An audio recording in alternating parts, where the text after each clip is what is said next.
नमस्कार मित्रों, आज हम बाह्य यत्न के अंतर्गत पार्ट 2 को पढ़ रहे हैं, जिसमें बचे हुए बाह्य यत्नों को कवर करेंगे। इसमें संवार, नाद और घोष के विषय में हम चर्चा करेंगे। इसके अंतर्गत वर्ग के तीसरे, चौथे और पाँचवें वर्ण आते हैं। जैसे का वर्ग के तीसरे, चौथे, पाँचवें वर्ण हुए गा, घा, णा। ऐसे ही आगे चा वर्ग के तीसरे, चौथे वर्ण हुए जा, झ, णा।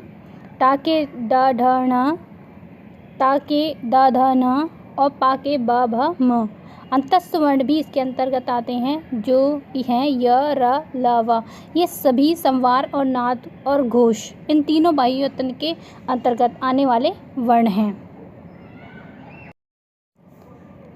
संवार, नाद और घोष के अंतर्गत बकाया जो वर्ण हैं वो अर्धविसर्ग हैं, विसर्ग हैं और यम वर्ण के तीसरे और चौथे वर्ण हैं।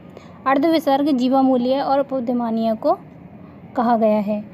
यम वर्ण तीसरे और चौथे वर्ण इसमें सम्मिलित हैं। अल्प प्राण बाह्य यत्न के अंतर्गत वर्ग के पहले, तीसरे और पाँचवें वर्ण आते हैं। जैसे का वर्ग के पहले और तीसरे वर्ण हैं क, ग, ण। चा वर्ग के च, ज, ण। टा के टा, डा, ण। ता के ता, दा, न। पा के पा, ब, म। ये तीनों पहले और तीसरे वर्ण इनमें पांचों वर्गों में सम्मिलित हैं। इसमें अनुस्वार वर्ण भी हैं और यम वर्ण के पहले, तीसरे वर्ण भी सम्मिलित हैं।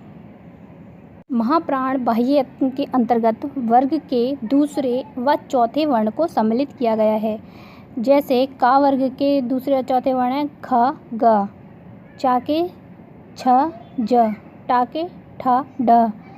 ता के थ, ध। पा के फ, भ। महाप्राण बाह्य यत्न के अंतर्गत तीनों प्रकार के सा, हा, यम वर्ण के दूसरे चौथे वर्णों को भी सम्मिलित किया गया है। उदात्त, अनुदात्त और स्वरित, इन तीनों बाह्य यत्नों के अंतर्गत जो वर्ण आते हैं वे सभी स्वर होते हैं। सबसे पहले हम इसमें उदात्त के विषय में पढ़ेंगे। उदात्त के लिए संस्कृत में सूत्र है उच्चैरुदात्त, अर्थात तालु के ऊपर के भाग से जिन वर्णों का उच्चारण होता है वे उदात्त वर्ण कहलाते हैं। जैसे छोटा ह, बड़ा ई, बड़ी आदि उदात्त के अंतर्गत आते हैं और इन्हें हम सामान्य अपनी वर्णमाला में ऐसे ही लिखते हैं। अनुदात्त के अंतर्गत स्वर वर्ण ही आते हैं। इसके लिए सूत्र है निच्चैरुदात्त है। इसका अर्थ ये हुआ कि जो स्वर वर्ण हैं जैसे आ, बड़ा ई और छोटी ई और बड़ी ई, इन सब के नीचे एक जो यहाँ पर चिन्ह आपके लिए दिया गया है उसको इस तरह से लिखते हैं। इसका अर्थ ये हुआ कि तालु के नीचे के भाग से जिन वर्णों का उच्चारण होता है उन्हें अनुदात्त कहते हैं। स्वरित बाह्य यत्न के अंतर्गत जो वर्ण आते हैं उनके ऊपर खड़ी पाई का चिन्ह लगता है। जैसे आ के ऊपर, बड़े आ के ऊपर, छोटी ई के ऊपर और बड़ी ई के ऊपर लगा हुआ है। इसके लिए संस्कृत में सूत्र दिया हुआ है समाहारः स्वरितः। इसका अर्थ ये हुआ कि स्वरित वर्णों में उदात्त और अनुदात्त दोनों का मिश्रण है। इन सभी स्वरित वर्णों का, उदात्त का, अनुदात्त का प्रयोग वैदिक मंत्रों में किया जाता था।